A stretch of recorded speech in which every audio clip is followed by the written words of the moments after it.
C'était une petite fille plutôt sage. Elle était très polie, des fois un peu trop peut-être. Salut les filles d'Olympe, bienvenue dans les bulles de flow, ce défi un peu fou, vous concoctez 100 épisodes en 100 jours.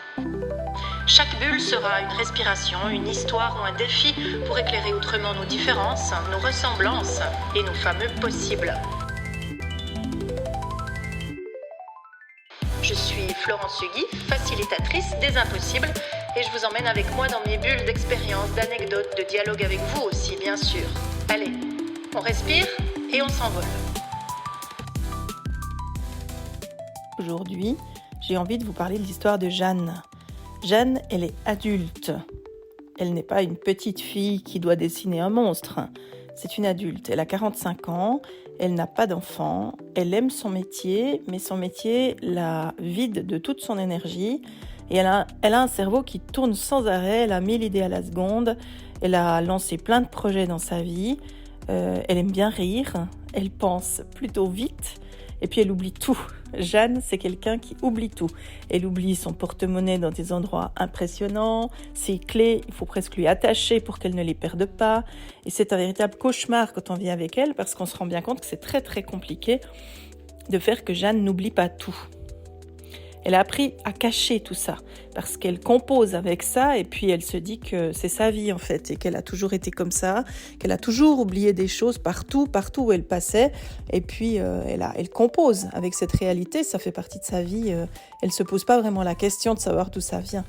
Et elle a aussi appris un autre truc, c'est à donner le change, parce qu'elle se rend bien compte que c'est un peu bizarre. Parfois, elle a l'impression qu'elle marche contre le vent et que c'est un peu plus compliqué dans sa vie que dans la vie des autres, mais en même temps, elle n'a pas vraiment de preuves, donc elle continue d'avancer.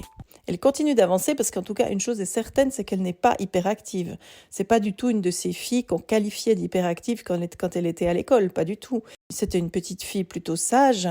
Elle était très polie, des fois un peu trop peut-être, et puis elle filait assez doux en fait. Elle n'était pas tellement le genre à se faire ramener par la peau des fesses à la récréation parce qu'elle faisait des bêtises, pas tellement.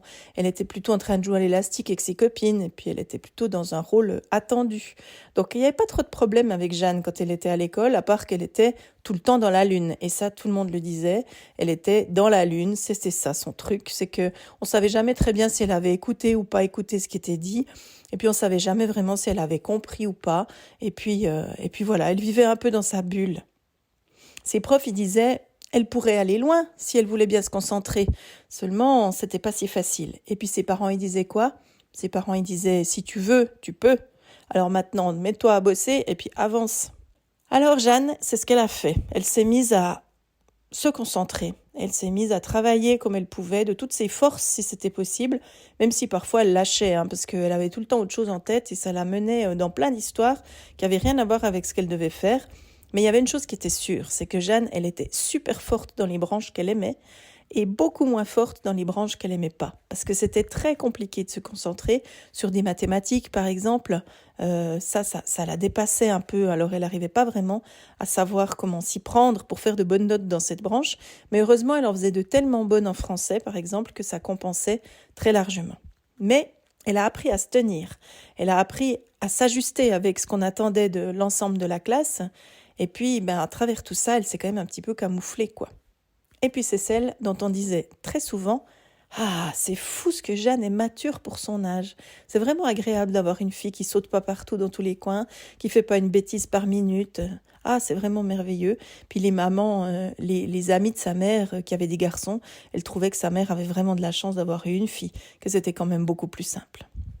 Et puis ensuite, Jeanne a grandi. Elle est devenue une adulte. Elle a choisi un métier qui lui plaisait. Et puis aujourd'hui, elle coche toutes les cases de la réussite. Elle a un job à responsabilité, elle a une vie plutôt rangée. Et puis, elle a l'air de bien mener sa barque. Donc ça se passe plutôt bien pour Jeanne. Mais sous la surface, c'est pas si simple. Sous la surface, il y a un peu tout qui se bouscule. Je connais quelqu'un qui dirait volontiers, c'est un peu la dérive des continents, là-dessous, sous la surface. Son bureau déborde tout le temps, elle est incapable d'avoir de l'ordre, son appartement aussi, parce que maintenant elle vit seule, puis elle voit bien que c'est compliqué, parce qu'il faut tout le temps ranger, il faut tout le temps mettre de l'ordre, et puis c'est pas franchement son fort, quoi. Donc voilà, elle fait ce qu'elle peut, son cerveau déborde autant que son bureau, elle le sait, elle sait qu'elle dort plus ou moins bien, parfois elle dort très bien, et puis parfois dès qu'il y a un souci, dès qu'il y a quelque chose d'un peu compliqué, c'est le genre à se lever à 3h du mat pour aller vite chercher un truc dans sa bibliothèque parce qu'elle sait qu'elle doit absolument résoudre une question immédiatement. Ça, c'est des choses qui peuvent lui arriver. Et puis parfois, Jeanne, elle fond en larmes. Puis ça non plus, elle ne sait pas vraiment d'où ça vient, parce que sa vie va pas mal en fait. Mais il y a un truc où elle doit quand même gérer beaucoup. Et encore une fois, elle se dit qu'elle a l'air de gérer quand même beaucoup plus que la plupart des gens qui l'entourent. Elle sent qu'elle a toujours comme un rythme un peu à côté de la plaque par rapport aux autres personnes qui l'entourent. Elle ne sait pas trop, mais elle fait avec, elle a toujours fait avec, elle continue. Alors elle sait aussi que dans son boulot, quand il y a des longues réunions, ça la tue, elle en a ras-le-bol, elle est fatiguée, elle est épuisée, elle supporte pas ces moments qui servent à rien en fait. Elle sait aussi qu'elle est en retard dans la lecture de ses courriels parce qu'elle en reçoit plein, elle en reçoit tout plein. Elle sait aussi que parfois elle ouvre pas son courrier parce que ça aussi c'est une charge et puis qu'elle n'arrive plus vraiment à y faire face. Elle a plein d'idées, puis elle les note, elle a plein de petits cahiers, Jeanne.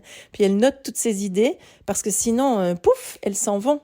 Et puis parfois, elle est un peu victime de son enthousiasme, parce que ça lui arrive aussi d'avoir de grandes idées, puis de devoir les réaliser immédiatement. Et c'est fou, c'est presque miraculeux. Tout à coup, pouf, la grande idée, elle monte sur le dessus de la pile, et c'est ça qu'on fait en premier, et on oublie tout le reste. Et elle est un peu victime de ça, Jeanne, parce que ce qui était sur la pile, c'était important, et il aurait fallu le faire un peu plus vite. Et puis un soir d'automne, elle discute avec une amie.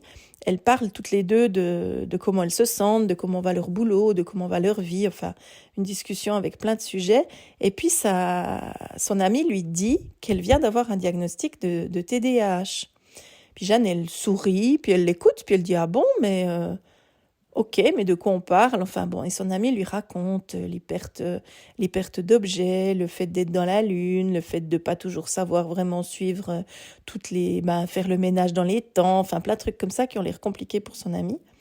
Puis elle dit, mais en fait, peut-être que je suis concernée, peut-être que je suis aussi concernée.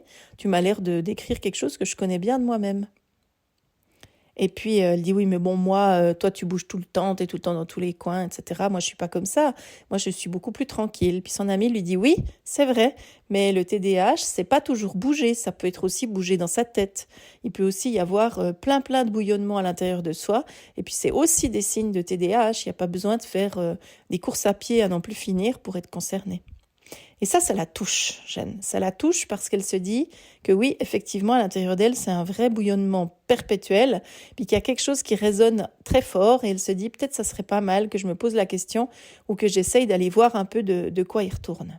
Elle sait qu'elle a des pensées qui tournent sans arrêt dans sa tête, elle sait qu'elle est incapable de se poser, puis qu'elle est tout le temps en train de réemmancher un nouveau projet.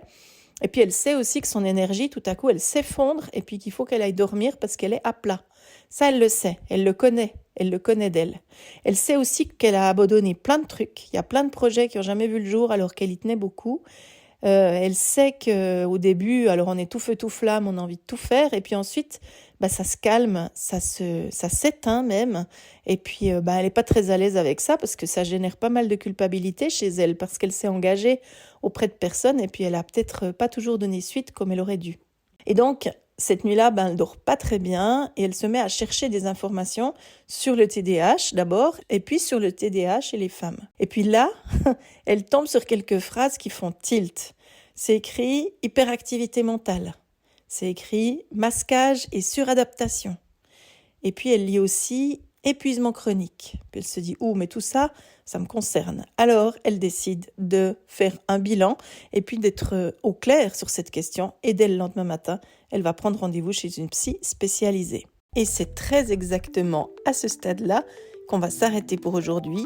Et avant de découvrir le diagnostic que Jeanne va recevoir et les conséquences de ce diagnostic dans sa vie, mais aussi ses prises de conscience par rapport à la place des femmes spécifiquement dans ce trouble qu'on appelle le trouble de l'attention avec ou sans hyperactivité. Mais ça, ce sera pour notre prochaine bulle. Merci de m'avoir écouté jusqu'au bout.